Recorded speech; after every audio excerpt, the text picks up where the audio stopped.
Bom dia, como é que vai? Tudo bem?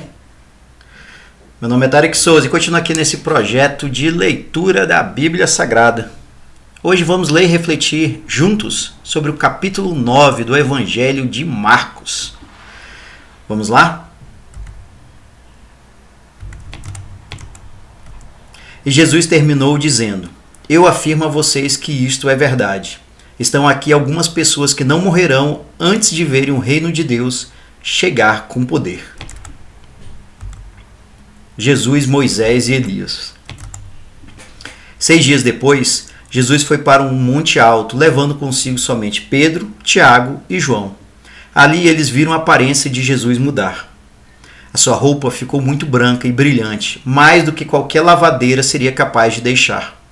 E os 3 discípulos viram Elias e Moisés conversando com Jesus. Então Pedro disse a Jesus: Mestre, como é bom estarmos aqui. Vamos armar 3 barracas, uma para o Senhor, outra para Moisés e outra para Elias. Pedro não sabia o que deveria dizer, pois ele e os outros 2 discípulos estavam apavorados. Logo depois, uma nuvem os cobriu, e dela veio uma voz que disse: Este é o meu filho querido, escutem o que ele diz. Aí, os discípulos olharam em volta e viram somente Jesus com eles. Quando estavam descendo do monte, Jesus mandou que não contassem a ninguém o que tinham visto, até que o Filho do Homem ressuscitasse. Eles obedeceram à ordem, mas discutiram entre si sobre o que queria dizer essa ressurreição. Então perguntaram a Jesus: Por que os mestres da lei dizem que Elias deve vir primeiro? Ele respondeu: É verdade que Elias vem primeiro para preparar tudo. Mas por que é que as Escrituras Sagradas afirmam que o Filho do Homem vai sofrer muito e ser rejeitado? Eu afirmo a vocês que Elias já veio e o maltrataram como quiseram, conforme as Escrituras dizem a respeito dele. A cura de um menino. Quando eles chegaram perto dos outros discípulos, viram uma grande multidão em volta deles e alguns mestres da lei discutindo com eles. Quando o povo viu Jesus, todos ficaram admirados e correram logo para o cumprimentarem. Jesus perguntou aos discípulos: O que é que vocês estão discutindo com eles? Um homem que estava na multidão respondeu: Mestre, eu trouxe o meu filho para o Senhor porque ele está dominado por um espírito mau e não pode falar. Sempre que o espírito ataca o meu filho, joga-o no chão e ele começa a espumar e a ranger os dentes. E ele está ficando cada vez mais fraco. Já pedi aos discípulos do Senhor que expulsassem o espírito, mas eles não conseguiram. Jesus disse: Gente sem fé, até quando ficarei com vocês? Até quando terei de aguentá-los? Tragam um menino aqui. Quando o levaram, o espírito viu Jesus e sacudiu com força o menino. Ele caiu e começou a rolar no chão, espumando pela boca. Aí Jesus perguntou ao pai: Quanto tempo faz que o seu filho está assim? O pai respondeu: Ele está assim desde pequeno. Muitas vezes o espírito o joga no fogo e na água para matá-lo. Mas, se o Senhor pode, então nos ajude. Tenha pena de nós. Jesus respondeu: Se eu posso, tudo é possível para quem tem fé.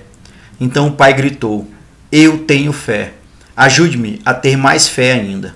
Quando Jesus viu que muita gente estava se juntando ao redor dele, ordenou ao espírito mau: Espírito surdo-mudo, saia desse menino e nunca mais entre nele. O espírito gritou, sacudiu o menino e saiu dele, deixando-o como morto.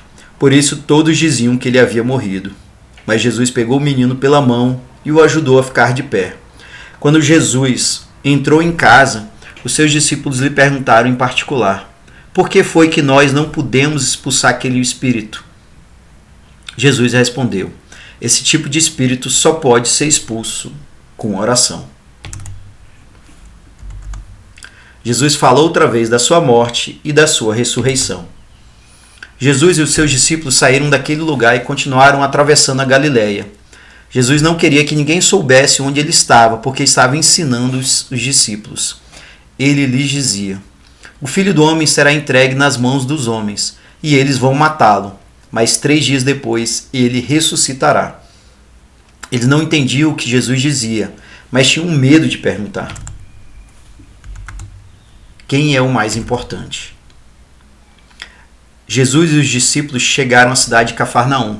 Quando já estavam em casa, Jesus perguntou aos 12 discípulos: o que é que vocês estavam discutindo no caminho?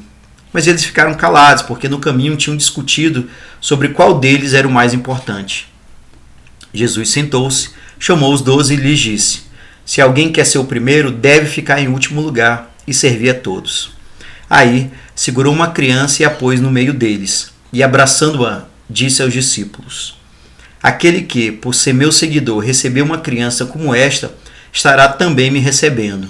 E quem me receber não recebe somente a mim, mas também aquele que me enviou. Quem não é contra nós, é por nós. João disse: mestre, vimos um homem que expulsa demônios pelo poder do nome do Senhor, mas nós o proibimos de fazer isso porque ele não é do nosso grupo. Jesus respondeu: não o proíbam, pois não há ninguém que faça milagres pelo poder do meu nome e logo depois seja capaz de falar mal de mim. Porque quem não é contra nós, é por nós.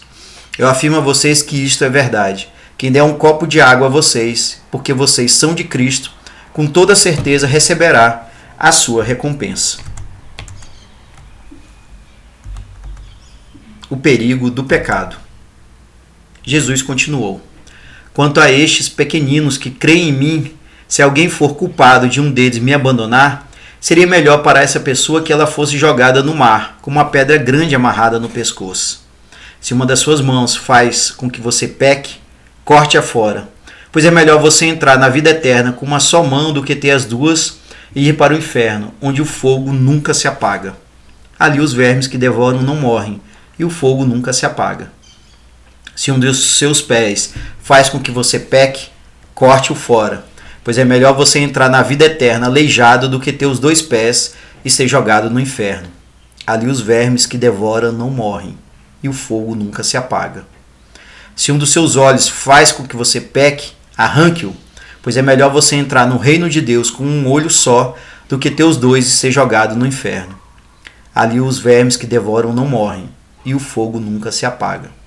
Pois todas as pessoas serão purificadas pelo fogo, assim como os sacrifícios são purificados pelo sal. O sal é uma coisa útil, mas se perder o gosto, como é que vocês poderão lhe dar gosto de novo? Tenham sal em vocês mesmos e vivam em paz uns com os outros. Esse foi o capítulo 9 do Evangelho de Marcos. E a parte que mais chamou a minha atenção foi a transfiguração de Jesus. Essa transfiguração, de fato, revela a glória divina de Cristo, ainda em vida terrena. Confirma que ele é o Messias. Fala sobre a unidade da Escritura, porque Moisés representa a lei e Elias os profetas. E, por fim, representa para nós o fortalecimento da fé dos discípulos, pois os prepara para a paixão e a cruz de Cristo. Realmente, a transfiguração de Jesus é um momento importante na história da vida de Jesus entre nós. E para você, qual foi a parte que mais lhe chamou a atenção no capítulo 9 do Evangelho de Marcos? Deixe nos comentários a sua opinião. Compartilhe essa iniciativa com seus familiares, amigos e conhecidos por meio do Instagram ou do YouTube. Era isso, pessoal. Obrigado pela companhia, pelo apoio e pelo carinho. Vamos adiante na leitura da Bíblia Sagrada. Forte abraço. Tchau.